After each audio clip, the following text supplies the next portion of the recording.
பிரியங்கா லாஸ்ட்ல பேசும்போது பிரியங்காக்கு மட்டும் அப்படி டார்கெட் பண்ணணும். So this is the situation. இப்போ நீங்களே சொல்லுங்க, இது கரெக்டா? அவங்க இது லாஸ்ட்ல பேசுறது தப்பா? என்னது, மணிமேகலை பிரியங்கா இஷ்யூவில் புதுசாக ஒன்று நடந்திருக்கா?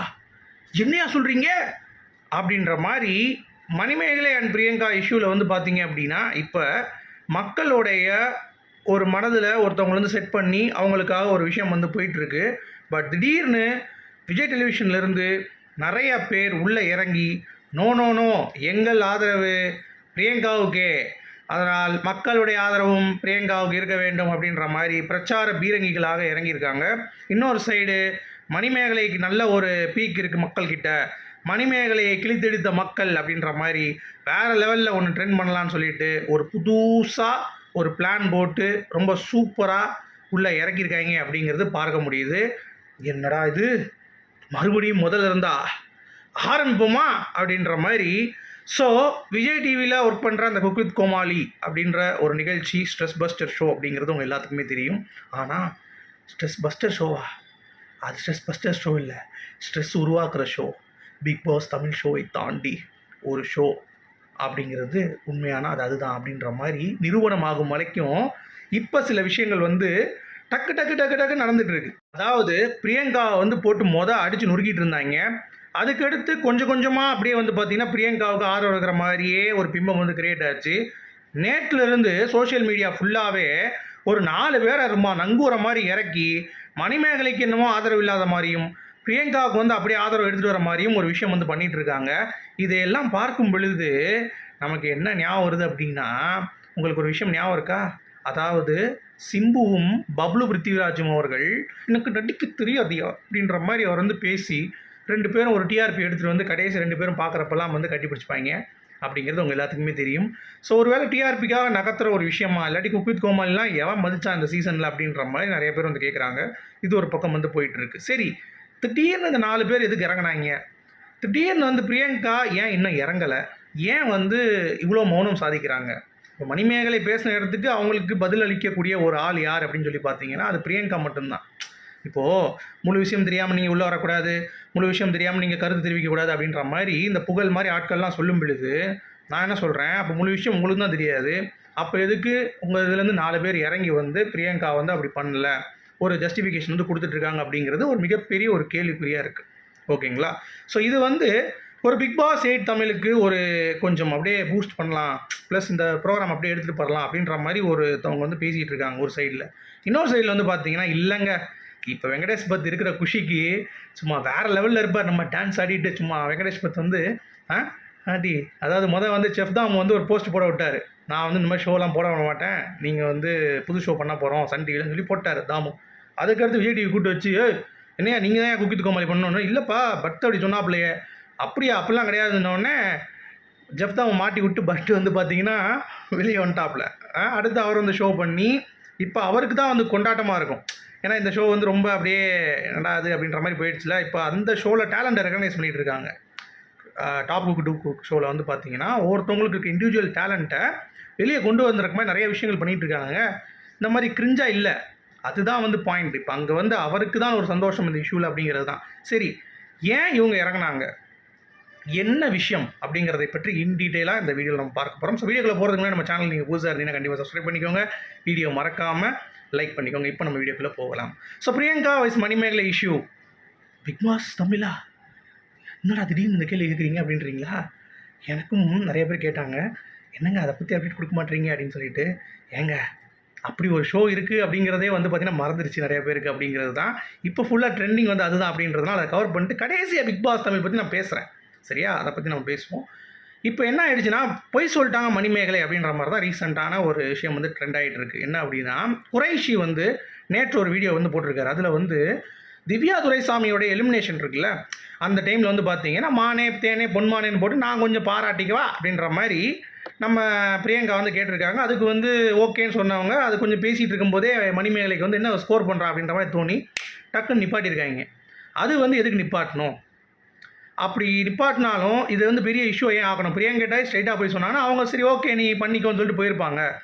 அதே மாதிரி இவங்க சொல்கிற மாதிரி சேனல் தரப்புலேருந்து மன்னிப்பு கேட்க சொன்னாங்க, பிரியங்கா காலில் போய் விழ சொன்னாங்க அப்படின்னு சொல்கிறதெல்லாம் உருட்டு. அப்படின்ற மாதிரி குறைசி வந்து பார்த்தீங்கன்னா அடித்து பேசுகிறாப்புல. அதே மாதிரி சீரியல் செலிபிரிட்டிஸ்லாம் அந்த இடத்துல வந்திருந்தாங்களாம்.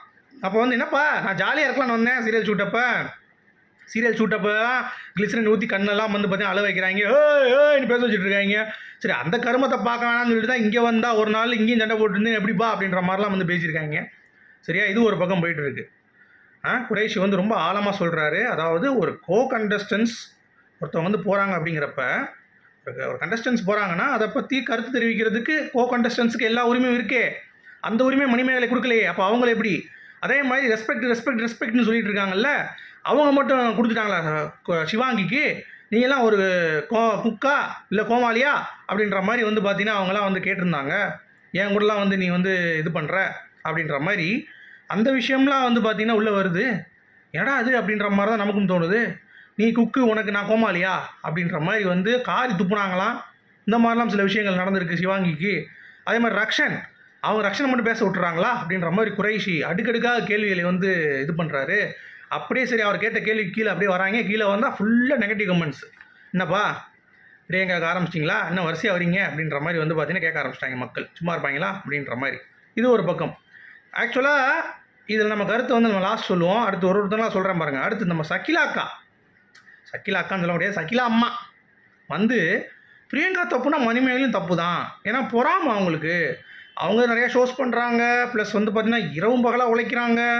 இப்போது நானும் அதை கேட்குறேன். இப்போ அவங்க வந்து அயர்லாண்டு போகிறாங்க, இது போகிறாங்கன்னா அவங்க வந்து சம்பாதிச்சு அவங்க ஷோ பண்ணுறாங்க போகிறாங்க. உனக்கு ஏன் எரியுது? வீடு கட்டினீங்களா? இப்போ நீ வந்து துபாயில் கூட வீடு வாங்கியிருக்க, அதெல்லாம் எங்கேருந்து வந்துச்சு காசு? நாங்கள் கேட்டால் சும்மா இருப்பியா? அப்புறம் அந்த பொண்ணு வந்து டைவர்ஸு, அவள் வந்து யார் கூட இருக்கா அப்படின்ற மாதிரிலாம் வந்து கிளப்புறாங்க. நான் ஒன்று கேட்குறேன், நீ வந்து இப்போ ஹுசைன் மணிமேகலைன்னு சொல்லி கல்யாணம் பண்ணியிருக்க, ஹுசைன் அப்படின்னு சொல்லிட்டு ஒரு முஸ்லீம் பையனை. அப்போ நாங்கள் தான் கேட்குறோமா, நீ வந்து எதுக்கு வந்து அதை மாற்றி ஊரை விட்டு ஓடி வந்துட்டு அவங்க அப்பா அம்மா விட்டு அந்த மாதிரி கேட்டோம்னு சொல்லிட்டு பர்சனலாக ரொம்ப வந்து பார்த்தீங்கன்னா சகிலா வந்து பேசிகிட்டு இருக்காங்க. அதாவது சகிலா வந்து பிரியங்காவுடைய பிரச்சனையில் பேசாதீங்கன்னு சொல்லிட்டு மணிமேகலுடைய பிரச்சனையில் மட்டும் பேசி அவங்க சொல்கிறாங்களாம் இப்படிலாம் இருக்கும் அப்படின்ற மாதிரி. பட் அதில் சில வேலிடான பாயிண்ட்ஸ் வந்து இருந்தது. ஆக்சுவலாக என்னென்னா, Priyanka as a hard worker அப்படிங்கிறது அதை மறுக்க முடியாதுங்க. She is hard worker, she is a good anchor அப்படின்றது அதெல்லாம் தாண்டி டாமினன்ட் அப்படிங்கிறத பற்றி தான் நம்ம பேசிகிட்டு இருக்கோம். இங்கே முழுவதுமாக இறங்கி ஒருத்தவங்களை வந்து ஹோல்டு பண்ணி இந்த குக் வித் கோமாளி ஷோ முதர்ந்து பார்க்குறவங்களுக்கு சென்சிபிளாக தெரியும் மணிமேகலை எப்படி இவங்க ரெஸ்பெக்ட் பண்ணாங்க அப்படின்னு சொல்லிட்டு. சரியா, அதை தெரிஞ்சவங்கனால தான் மக்கள் வந்து இவ்வளோ குதிக்கிறாங்க. மற்றபடி நீங்கள் வந்து ஈயம் பூசுறதும் பூசாத மாதிரி இருக்கணும் அப்படின்றதுக்காக நிறைய பேர் வச்சு ஈயம் பூசுறது பூசாததெல்லாம் வந்து இங்கே தேவையில்லாத ஒரு விஷயம். சரியா, இதில் வந்து ரொம்ப பர்சனலாக அவங்க வந்து எடுத்துகிட்டு வந்து மக்களுக்கு புரிய வைக்கிறேன் அப்படின்ற பேரில் அங்கிட்டு ஒரு சொம்பு வந்து பயங்கரமாக சொம்படிச்சிட்டு இருக்கு அப்படிங்கிறது பார்க்க முடியுது. ஸோ வரிசையாக அதாவது மெயினான ஆள் உள்ளே இறக்கிங்கடா பேசுகிறதுக்கு அப்படின்னு சொல்லி பார்த்தீங்கன்னா சைடு ஆர்டிஸ்ட்லாம் உள்ளே இறக்கிட்டு இருக்காங்க அப்படிங்கிறது பார்க்கும் பொழுது நமக்கு வந்து என்னடா அது அப்படின்ற மாதிரி இருக்குது. அடுத்து வரேன், சுனிதா. அவங்க வந்துட்டு தமிழ் அவ்வளோ அழகாக பேசுகிறாங்கங்க. அப்படி இருக்கும் பொழுது ஷோவில் மட்டும் வந்துட்டு குக் வித் கோமாளியில் என்ன பாட்டு பாடுறது, என்ன பேசுறது அப்படின்ற மாதிரி பேசும்போது நமக்கு எரிச்சலாக இருக்குது. அப்போ உனக்கு எல்லாம் தெரியும், நீ சும்மா இதை பண்ணுறது தான் என்னத்தையும் பண்ணிகிட்டு இருக்க அப்படின்ற மாதிரி சுனிதா மேலேயும் வந்து ஒரு கோவம் வரத்தான் செய்கிறது அப்படிங்கிறது தான் அதுலேயும் அவங்க சொல்கிறது தான். அதாவது நான் சொல்கிறேங்க, ஒரு கண்டஸ்டன்ஸ் வெளியும் போது கண்டஸ்டன்ஸ் பேசுறது உரிமை இருக்குல்லங்க, அதை எப்படிங்க பேசணும்னு சொல்ல முடியும்? அதை எப்படிங்க ஸ்கோர் பண்ண விடாமல் பண்ண முடியும்? So she last every thing. அவங்க பண்ணுறதுலாம் தப்பு. ப்ரொடக்ஷன்ஸ் டீம் அந்த மாதிரி சொல்லவே மாட்டாங்க அப்படின்ற மாதிரி அவங்க ஒரு பக்கம் வந்து பார்த்தீங்கன்னா வந்து சொல்கிறாங்க. சரியா, அதே மாதிரி சேனல் தான் அவங்கள வந்து துரத்தி விட்டாங்களே தவிர அவங்க சேனலை விட்டு போகல அப்படின்ற மாதிரிலாம் வந்து ஒரு விஷயம் பேசியிருக்காங்க. அப்புறம் இந்த புகழ் நடந்தது என்ன அப்படியே தெரியாது, நீங்கள் பாட்டு கேமரா தூக்கிட்டு வந்து நின்னீங்கன்னா எப்படிங்க பதில் சொல்கிறது அப்படின்ற மாதிரி வந்து பேசுகிறாரு. நான் புகழ்கிட்ட ஒரே ஒரு விஷயம் தான் கேட்குறேன், டேய் கேமரா இல்லைனா நீலாம் ஒரு மனுஷனாக தெரிஞ்சிருக்க மாட்டேன் வெளியே. சரியா, உன்னை வந்து காட்டினதால தான் குக் வித் கோமாளியில் நீ பெரிய ஆள் இந்த நிறைய படம் வந்து பண்ணிகிட்டு இருக்கீங்க. அந்த கோலி சோடாவில் வில்லன்றது காமெடி பண்ணிகிட்டு இருந்திருக்கேன். பார்த்தீங்களா இல்லையா கோலி சோடா? அந்த படத்தில் புகழுடைய நடிப்புங்கிறது ரொம்ப ஒர்ஸ்ட்டாக இருக்குது. காமெடியாக பண்ணிட்டு காமெடியாகவே பார்க்க மாட்டான், இதில் வந்து சீரியஸாக பண்ணுறாப்லையா. அது வந்து இப்போ வந்து பேசுகிறாப்புல அவர் இந்த மாதிரி என்ன நீங்கள் உள்ளே வந்துடுறீங்க கேமரா தூக்கிட்டு பொது வழியில் வந்துருச்சு பிரச்சனை, எல்லாம் போட ஆரம்பிச்சிட்டாங்க. ஒன்று கருத்து தெரியுங்கன்னா தெரியும், எனக்கு தெரியாதுன்னு சொல்லிட்டு மூடிட்டு போயிரு. அதை விட்டுட்டு நீ கேமரா தூக்கிட்டு வர, நீ மீடியாலேருந்து வர அப்படின்ற பேசுகிறது உனக்கு வந்து எந்த உரிமையும் கிடையாது. புகழ் பேசிடாதீங்க தயவு செஞ்சு அப்படிங்கிறது தான். ஏன்னா மீடியா இல்லைனா நீ வந்து ஒரு எவனுக்கு தெரியாமல் போயிருப்ப அப்படிங்கிறது தான். ஸோ பார்த்து வார்த்தையோடு சும்மா கேமரா எதனால வந்துடுறாங்க கேமரா தூக்கிட்டு பெரிய நீ பருப்பு அப்படியே பேசுகிறாப்புல அப்படின்ற மாதிரி தான் இருந்துச்சு. இது ஒரு பக்கம். அடுத்து இவ்வளோ பேசுகிறாங்களே எல்லாம் வந்து சுனிதாவாக இருக்கட்டும், சகிலாவாக இருக்கட்டும், குறைஷியாக இருக்கட்டும், அப்புறம் வந்து சப்போர்ட் பண்ணுற பேரில் ரக்ஷன் சொல்லியிருக்காரு ரொம்ப சூப்பராக ஒரு பாயிண்ட். என்ன அப்படின்னா, பிரியங்காக்கு வந்து எனக்கு நிறைய விஷயம் சொல்லுவாங்க, அப்டேட் பண்ணுவாங்க. நான் வந்து அதை பார்த்து அப்டேட் பண்ணிப்பேன். ஆனால் மணிமேகலைக்கிட்ட அதே இதை சொல்லும்போது அவங்க அதை எடுத்துக்க மாட்டாங்க. ஏன்னா அவங்க 2 பேரும் கொஞ்சம் சீனியர் அப்படின்னா அவங்க கேட்கலன்னு சொல்லிட்டு. ஸோ அப்போ என்ன அர்த்தம்னா, பிரியங்கா ட்ரை டு டாமினேட் அப்படிங்கிறது உண்மைதான் அப்படிங்கிறது ஓப்பனாக தெரியுது. ஆனால் இப்போ பேர் இறங்குறதுக்கான காரணம், ஏன் எல்லா சின்ன முதலாளி இறங்குறாங்க, பெரிய முதலாளியான பிரியங்கா ஏன் இறக்க மாட்டுறாங்க அப்படின்ற ஒரு கேள்வி மக்கள் மனசில் இருக்குது. அடுத்து செஃப் தாமு அவர்கள் கூட மணிமேகலை அந்த ஷோ விட்டு போனது ஒரு லாஸ் தான், சரி அவங்க ஆங்கர் லெவலில் அடுத்த லெவலுக்கு போகணும்னு ஆசைப்பட்றாங்க போல், சரி போகட்டும் அப்படின்ற மாதிரி அந்த மனுஷன் வந்து பார்த்தீங்கன்னா வாழ்த்திருக்காப்புல. சரியா, அது பார்க்க முடியுது. இப்போ நீங்கள் கவனிச்சிங்கன்னா லேட்டஸ்ட்டாக நீங்கள் பிரியங்கா சப்போர்ட்ஸ்லாம் பார்த்தீங்கன்னா இந்த பிரியங்காவுக்கு உள்ளே வேலை பார்க்குறவங்க இந்த மாதிரி தான் வந்து இருக்கும். ஆனால் மணிமேகலையோடைய இதுக்கு வந்து கீழே ரெஸ்பான்ஸ் பாருங்களேன், மணிமேகலை சம்மந்தம் இல்லாத நிறைய பேர் தான் கமெண்ட் பண்ணியிருப்பாங்க. உதாரணத்துக்கு ஐஸ்வர்யா தத்தாவாக இருக்கட்டும், அவங்களுக்கு சம்மந்தமே கிடையாது மணிமேகலை. சிவன் கணேசனாக இருக்கணும், சிவன் கணேசனுக்குலாம் என்ன சார். ஸோ எல்லாருமே இவங்களுக்காக ஒரு ஆதரவு தெரிவிக்கிறாங்க. ஆனால் இவங்க சேனல் ஆட்கள் எல்லாமே வந்து பார்த்திங்கன்னா பிரியங்காவுக்கு வந்து ஆதரவு தெரிவிக்கிறாங்க அப்படிங்கிறது மக்கள் வந்து கருத்து தெரிவிக்கிறாங்க. சரியா, அது மட்டும் இல்லாமல் ஒருத்தவங்க நல்லா புரிஞ்சுக்கோங்க, உங்களுக்காக நீங்கள் தான் வந்து பேசணும். சரியா, இப்போ புகழ் சொன்ன மாதிரி தான் கேமரா தூக்கிட்டு வந்துடுறீங்கன்றீங்களா, அதே மாதிரி நீ அப்படி சொல்லிடக்கூடாது. அவங்ககிட்ட போய் கேளு, பிரியங்காட்ட போய் ஏன்ட்டது கேட்குற, அவங்க சம்மந்தப்பட்ட விஷயம் தானே, மணிமேகல்கிட்ட போய் கேளு ஏன்ட்டது கேட்குற அப்படின்னு சொல்லியிருந்தால் அதில் ஒரு நியாயம் இருக்குது. அதை விட்டுட்டு கேமரா தூக்கிட்டு நீ வர அப்படின்ற மாதிரி கேட்குறது ரைட்ஸ் இல்லை அப்படிங்கிறது அது ஒரு பாயிண்ட்டு. அடுத்து மணிமேகலை போய் சொல்கிறாங்களா, பிரியங்கா போய் சொல்கிறாங்களா, இல்லை எவன் போய் சொல்கிறான் அப்படின்றத தாண்டி இந்த குக் வித் கோமாளி ஷோவில் மணிமேகலை இடத்துல நான் இருந்திருந்தேன் அப்படின்னா அவங்க அவமதிக்கப்பட்ட, நீங்கள் cook with Comali full show பார்த்துருந்தீங்கன்னா 4 எபிசோட் இருக்குது. சரியா, 4 எபிசோடில் 3 எபிசோடில் மௌனமாக இருந்த மணிமேகலை 4வது எபிசோடில் பிரச்சனை பண்ணி வெளியே வந்திருக்காங்க. அப்படிங்கிறப்ப அவங்க எவ்வளோ தூரம் அந்த விஷயம் தாங்கியிருக்காங்க. நானே ஒரு வீடியோவில் பேசியிருப்பேன், மொதல் எபிசோட் 2வது எபிசோட் நினைக்கிறேன், இந்த மணிமேகலை இப்படி ரொம்ப மட்டம் தட்டுறாங்க, நானாக தான் வெளியே வந்திருப்பேன் அப்படிம்பேன். அதான் அந்த பொண்ணு பண்ணியிருக்குல்ல, அதற்கு பாராட்டுவோம். அதே மாதிரி மணிமேகலை அவர்கள் ஒருத்தவங்க வந்து ஒரு பேசியிருக்காங்க. அதாவது என்ன அப்படின்னா, ஒருத்தவங்க போட்டிருக்காங்க ஒரு போஸ்ட்டு, இந்த மாதிரி சேனல், அதாவது நல்ல அது கரெக்டாக எனக்கு தெரில அந்த என்ன வேர்டிங்ஸ்ன்ட்டு, ஒரு அம்மா வந்து போட்டிருந்தாங்க, இவ்வளோ பேர் ஏதோ வந்து புஷ் பண்ணுறாங்க ஒரு ஃபேக்கான விஷயத்தை நோக்கி, ஆனால் அதுக்கு நீ வந்து உறுதுணை போகாமல் நீ தனியாக இறங்கி வந்து நின்று சண்டை போடுற பார்த்தியா, அது வந்து ரொம்ப பிடிச்சிருக்கு. அதாவது என்ன சொல்ல வராங்கன்னா, இப்போ எல்லாருமே இந்த உள்ளே போகிறாங்கல்ல, விஜய் டிவிலேருந்து வந்துட்டு பிரியங்காவுக்கு ஆதரவாக தெரிவிக்கிறாங்கள, வரிசையாக ஒன்று விஷயம் தெரிவிக்கிறாங்கல்ல, அந்த ஆதரவு நீயும் போய் சொம்படிச்சிருக்கலாம். ஆனால் அதை பண்ணாமல் நீ வெளியே வந்து இதுதான் நடக்குது அப்படின்னு சொல்லி பேசின பற்றி அந்த கட்ஸ் எனக்கு பிடிச்சிருக்குன்னு சொன்னால் அதை வந்து போஸ்ட் பண்ணியிருக்காங்க. ஸோ என்னை பொறுத்த வரைக்கும் அந்த ஷோவில் மணிமேகலை டிஸ்ரெஸ்பெக்ட் பண்ணப்பட்டது உண்மைதான்.